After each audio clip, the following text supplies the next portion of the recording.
ദൈവത്തിൻ്റെ അതിപരിശുദ്ധമായ നാമം വാഴ്ത്തപ്പെടുമാറാകട്ടെ. വീണവൻ്റെ വീഴ്ത്താനുള്ള പദ്ധതികൾ. വീണവൻ്റെ വീഴ്ത്താനുള്ള പദ്ധതികൾ. ഇരുട്ടിൻ്റെ രാജ്യത്തെക്കുറിച്ച് നമ്മൾ ഒരു വചനഭാഗം ഇതിനു മുമ്പ് ചെയ്തിട്ടുണ്ട്. ആ വചനഭാഗത്തിൽ പറയുന്നു, വീണവൻ. ദൈവം ഈ പ്രപഞ്ചം സൃഷ്ടിക്കുന്നതിന് മുമ്പ് ദൈവത്തിന് ധാരാളം ദൂതന്മാരുണ്ടായിരുന്നു, ദൂതപ്രമാണിമാരുണ്ടായിരുന്നു, കെരൂബുകൾ, സറാഫുകൾ എന്നൊക്കെ പറഞ്ഞ് പല ഗ്രേഡ് ആളുകളുണ്ടായിരുന്നു എന്നൊക്കെ നമ്മൾ വായിക്കുന്നു. അതിൽ തന്നെ ഒരു വിങ്ങായിരുന്ന ലൂസിഫറിൻ്റെ നേതൃത്വത്തിലുണ്ടായിരുന്ന ദൂതന്മാർ ഹൃദയത്തിൽ ദൈവത്തോട് മത്സരിക്കുകയും ദൈവത്തിൻ്റെ ദൂതന്മാർ ഇവരുമായി യുദ്ധത്തിലേർപ്പെടുകയും ഇവരെ ഭൂമിയിലേക്ക് അടിച്ചു കളയുകയും അവർ ഭൂമിയിലേക്ക് അല്ലെങ്കിൽ അന്തരീക്ഷത്തിലേക്ക് അവർ വരികയും ചെയ്തു. സ്വർഗത്തിൽ നിന്ന് അവരെ പുറത്താക്കി കളഞ്ഞു. ഈ ലൂസിഫറിൻ്റെ നേതൃത്വത്തിലുള്ള ദൂതഗണങ്ങളെ പിന്നീട് ഭൂതങ്ങളെന്നും, ഇവരാണ് വീണവൻ എന്ന് നമ്മൾ വചനത്തിൻ്റെ വ്യവസ്ഥയിൽ പറയുന്നത്. ഈ ലൂസിഫറിനെയും അവൻ്റെ കൂടെയുള്ളവരെയും ആണ് എന്ന് നമ്മൾ മനസ്സിലാക്കിയിട്ടുണ്ട്. ഈ ഭൂതഗണങ്ങൾ അന്തരീക്ഷത്തിൽ വിവിധ തലങ്ങളിൽ, നമ്മുടെ വായുമണ്ഡലം എന്ന സ്വർലോകത്തിലും അതിന് മുകളിൽ വാഴ്ചകൾ അധിപന്മാരുമായിട്ടും ഏറ്റവും മുകളിൽ ഇതിൻ്റെ ഏറ്റവും പ്രധാനപ്പെട്ട തലവൻ എന്ന ലൂസിഫറുമൊക്കെയായി രണ്ടാം സ്വർഗം എന്ന് പറയുന്ന സ്ഥലം വരെ ഇവിടെ അവരുണ്ട് എന്ന് നമ്മൾ മനസ്സിലാക്കുന്നു.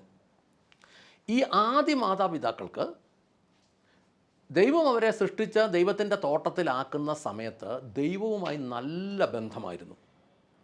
അവർ വെയിലാറുമ്പോൾ ദൈവം തോട്ടത്തിൽ വരുന്നു, അവരൊരുമിച്ച് നടക്കുന്നു. അവർക്ക് ഭയങ്കര കൂട്ടായ്മകളായിരുന്നു, അവർക്ക് ഭയങ്കര സന്തോഷമായിരുന്നു, ഹൃദയത്തിൽ ഒരു ഭാരവുമില്ലായിരുന്നു, വളരെ സന്തോഷിച്ച് നടക്കായിരുന്നു. പക്ഷേ ഇത് വീഴുന്നതിന് മുമ്പ് ഈ ദൂതന് സ്വർഗത്തിൽ ഉണ്ടായിരുന്ന ഒരു സന്തോഷമാണ്. അത് അവന് നഷ്ടപ്പെടുകയും ചെയ്തു, മനുഷ്യന് കിട്ടുകയും ചെയ്തപ്പോൾ ഈ ലൂസിഫർ എന്ന സാത്താന് ഭയങ്കരമായ വെറുപ്പും വിദ്വേഷമൊക്കെ ഉണ്ടായിട്ട് അവൻ പിന്നീട് മനുഷ്യനെ വീഴിക്കാനുള്ള പദ്ധതികൾ ആസൂത്രണം ചെയ്തു എന്നാണ് നമ്മൾ മനസ്സിലാക്കുന്നത്. നമ്മളൊരു വാക്യം വായിക്കുകയാണെങ്കിൽ ഉൽപ്പത്തി പുസ്തകം 2:17 പറയുന്നത്, ദൈവം കൊടുത്ത കൽപ്പന ഇങ്ങനെയാണ്: നന്മ തിന്മകളെക്കുറിച്ചുള്ള അറിവിൻ്റെ വൃക്ഷത്തിൻ്റെ ഫലം തിന്നരുത്, തിന്നുന്ന നാളിൽ നീ മരിക്കും നിശ്ചയം. ഇതാണ് കൽപ്പന. അപ്പോൾ ഈ കൽപ്പന ഉള്ളപ്പോൾ തന്നെ 3-ാം അധ്യായത്തിൻ്റെ 6-ാമത്തെ വാക്യത്തിലൊക്കെ നമുക്ക് മനസ്സിലാക്കും, ഇവന് അവിടെ വന്നിട്ട് ഈ പിശാചായ സാത്താൻ ഒരു പാമ്പിൻ്റെ രൂപത്തിൽ, അല്ലെങ്കിൽ ഒരു പാമ്പ് പോലെ അവിടെയൊക്കെ എഴുതി വച്ചേക്കുന്നത് ഇങ്ങനെയാണ് വചനം: യഹോവയായ ദൈവം സൃഷ്ടിച്ച സകല വന്യജീവികളിലും വെച്ച് പാമ്പ് കൗശല്യമേറിയതായിരുന്നു. അത് സ്ത്രീയോട്, തോട്ടത്തിലെ എല്ലാ വൃക്ഷങ്ങളുടെയും ഫലം നിങ്ങൾ തിന്നരുത് എന്ന് ദൈവം വാസ്തവമായി കൽപ്പിച്ചിട്ടുണ്ടോ എന്ന് ചോദിച്ചു. അന്നേരം അവൾ പറഞ്ഞു, തോട്ടത്തിലെ വൃക്ഷങ്ങളുടെ ഫലം ഞങ്ങൾക്ക് തിന്നാം, എന്നാൽ തോട്ടത്തിൻ്റെ നടുക്കുള്ള വൃക്ഷത്തിൻ്റെ ഫലം നിങ്ങൾ തിന്നരുത്, അത് തൊടുകയും അരുത്, അങ്ങനെ ചെയ്താൽ നിങ്ങൾ മരിക്കുമെന്ന് ദൈവം കൽപ്പിച്ചു എന്ന് സ്ത്രീ ഉത്തരം പറഞ്ഞു. അപ്പോൾ സർപ്പം ഒരു ധ്യാനം നടത്തി സ്ത്രീയോട് അവൾ പറഞ്ഞു, നിങ്ങൾ മരിക്കുകയില്ല നിശ്ചയം, അത് തിന്നുന്ന നാളിൽ നിങ്ങളുടെ കണ്ണുകൾ തുറക്കുകയും നിങ്ങൾ നന്മ തിന്മകൾ അറിയുന്നവരായി ദൈവത്തെ പോലെ ആകുകയും ചെയ്യും എന്ന് പറഞ്ഞു. അപ്പോൾ ഒരു ക്ലാസ് കൊടുത്തു.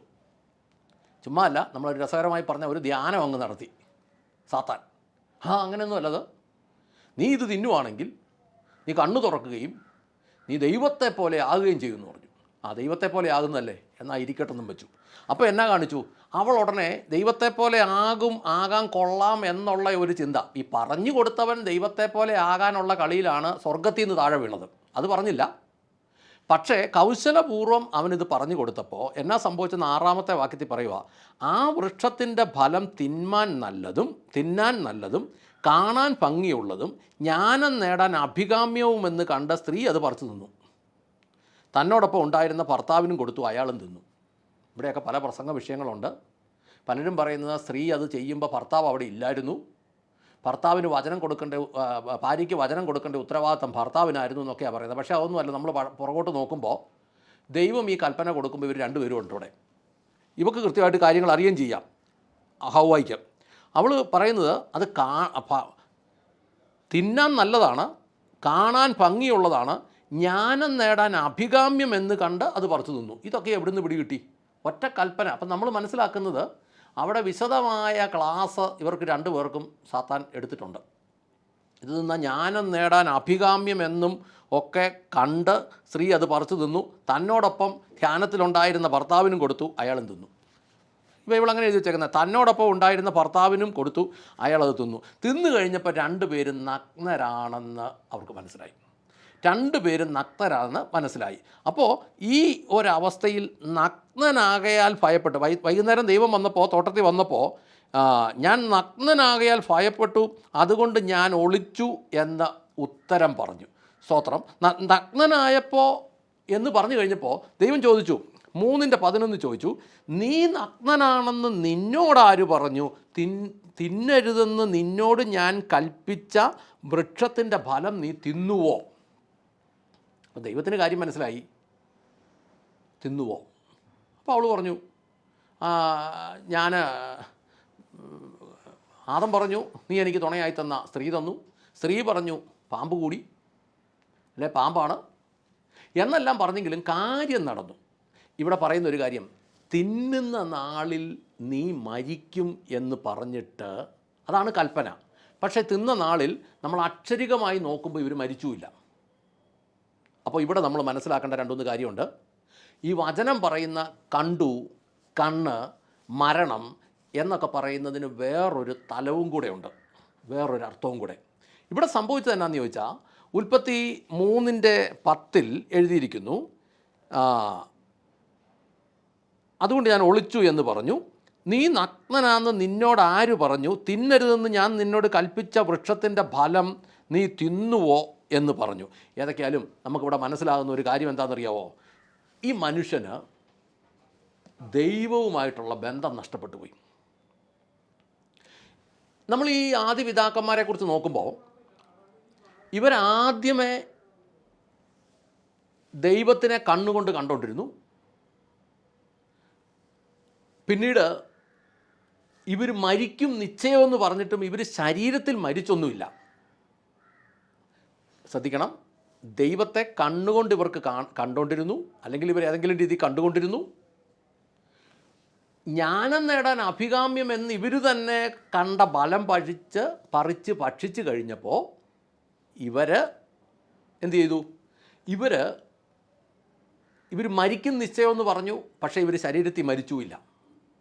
അപ്പം നമ്മൾ മുന്നോട്ട് നമ്മുടെ ക്ലാസ്സുകൾ വരുമ്പോൾ നമ്മൾ കാര്യങ്ങൾ മനസ്സിലാക്കണം. ഇതിന് വിവിധ തലങ്ങൾ ഉണ്ട്.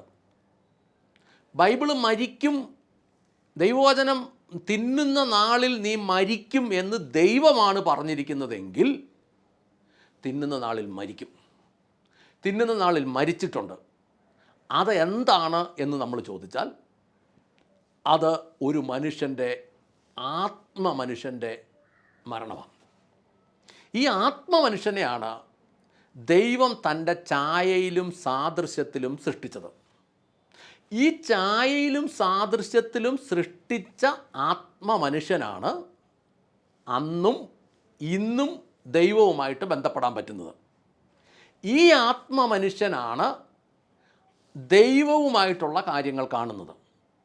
നമ്മുടെ ഭൗതിക നേത്രങ്ങൾ നമ്മൾ ഈ ഭൂമിയിലായിരിക്കുമ്പോൾ ഭൂമിയിൽ ദൈവം സൃഷ്ടിച്ച വസ്തുവകകളെ കാണാൻ ഉപകരിക്കുന്നു എങ്കിൽ, നമ്മുടെ ആത്മിക മനുഷ്യന് ആത്മിക കാര്യങ്ങൾ കാണാൻ കഴിയുന്നു. അപ്പോൾ ഉൽപ്പത്തി പുസ്തകം തുടക്ക അധ്യായങ്ങളിൽ ദൈവം തൻ്റെ ഛായയിലും സാദൃശ്യത്തിലും സൃഷ്ടിച്ച മനുഷ്യനാണ് യഥാർത്ഥത്തിൽ ആത്മിക മനുഷ്യൻ. നമ്മളതിനെക്കുറിച്ച് വളരെ വിശദമായിട്ട് മുൻ 1-2 ഭാഗങ്ങളിൽ നമ്മളത് ചിന്തിച്ചിട്ടുണ്ട്. ആദ്യം ദൈവം തൻ്റെ ഛായയിലും സാദൃശ്യത്തിലും അവനെ സൃഷ്ടിച്ചു, ആണും പെണ്ണുമായി സൃഷ്ടിച്ചു എന്നൊക്കെ പറഞ്ഞിട്ട്, പിന്നീട് നമ്മൾ വായിക്കുന്നു ദൈവം മനുഷ്യനെ നിലത്തെ പൊടി കൊണ്ടൊരു രൂപമുണ്ടാക്കി അതിലൂതി അവൻ ജീവനുള്ള ദേഹിയായി. അതിനുശേഷം നമ്മൾ അടുത്ത അധ്യായത്തിൽ വായിക്കുന്നു, മൃഗങ്ങളെ ഇതിനെയെല്ലാം മനുഷ്യൻ്റെ മുമ്പിൽ കൊണ്ടുവന്നപ്പം അവൻ അതിനെല്ലാം പേരിട്ടു.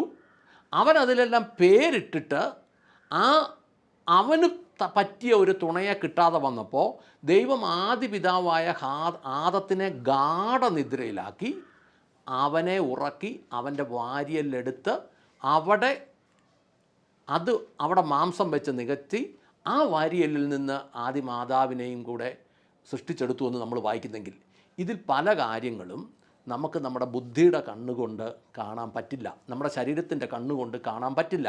പല കാര്യങ്ങളും മനസ്സിലാക്കണേ, ആത്മീകമായി മനസ്സിലാക്കണം. മുന്നോട്ട് ചെല്ലുമ്പോൾ നമുക്കിത് ഈ തലവും കൂടെ പഠിച്ച് പോകണം. ഇപ്പോൾ പ്രാർത്ഥിക്കാം. സ്വർഗസ്ഥനായ ഞങ്ങളുടെ പിതാവേ, ഞങ്ങളുടെ കർത്താവായ യേശു ക്രിസ്തുവേ, പരിശുദ്ധാത്മാവായി ഞങ്ങളുടെ നല്ല ദൈവമേ, കർത്താവേ, ഈ വചനം കേൾക്കുന്ന പ്രിയപ്പെട്ടവരെ അങ്ങയുടെ കരങ്ങളിലേക്ക് ഏൽപ്പിക്കുന്നു.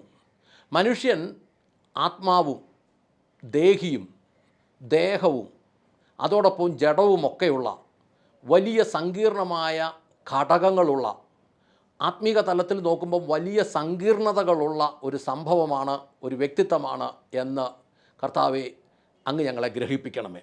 കർത്താവ്, ഈ വചനം കേൾക്കുന്ന ഓരോരുത്തർക്കും ഇതിൻ്റെ ആഴങ്ങൾ മനസ്സിലാകുന്ന വണ്ണം കർത്താവ് അവരുടെ ഹൃദയങ്ങൾ തുറന്നു കൊടുക്കണമേ. അവരുടെ പല ഭൗതിക പ്രശ്നങ്ങളുടെയും അടിസ്ഥാന കാരണം ആത്മീക തലത്തിൽ നിന്നാണെന്നുള്ള ബോധ്യം, ഒരു വെളിച്ചം, ഒരു വെളിപ്പാട് കർത്താവ് അവർക്ക് നൽകി അനുഗ്രഹിക്കണമേ. കർത്താവെ, അവരുടെ വിഷയങ്ങളിൽ ദൈവത്തിൻ്റെ ഒരു ശക്തി ഇറങ്ങിച്ചെല്ലണമേ. എന്നെ ശ്രമിക്കുന്ന ഈ പ്രിയപ്പെട്ടവരുടെ ഓരോ വിഷയങ്ങളിലും ദൈവത്തിൻ്റെ ഒരു ശക്തി ഇറങ്ങിച്ചെന്ന് അവരെ വിടുവിക്കണമേ. സൗഖ്യം വ്യാപരിക്കണമേ. രോഗികളാണെങ്കിൽ സൗഖ്യം വ്യാപരിക്കണമേ. സാമ്പത്തിക ബാധ്യതയുള്ളവർക്ക് ദൈവത്തിൽ നിന്നൊരു വിടുതൽ ലഭിക്കണമേ. കർത്താവെ, വിവിധങ്ങളായ അസ്വസ്ഥതകളിൽ നിൽക്കുന്നവർക്ക്, ഭയത്തിൽ നിൽക്കുന്നവർക്ക് കർത്താവിൽ നിന്നൊരു ശക്തി ഇറങ്ങിച്ചെന്ന് വിടുതൽ നൽകണമേ എന്ന് അനുഗ്രഹിച്ചു പ്രാർത്ഥിക്കുന്നു. പ്രാർത്ഥന കേട്ട കൃപയ്ക്ക് നന്ദി. യേശു ക്രിസ്തുവിൻ്റെ ധന്യമുള്ള നാമത്തിൽ തന്നെ. ആമേൻ, ആമേൻ, ആമേൻ.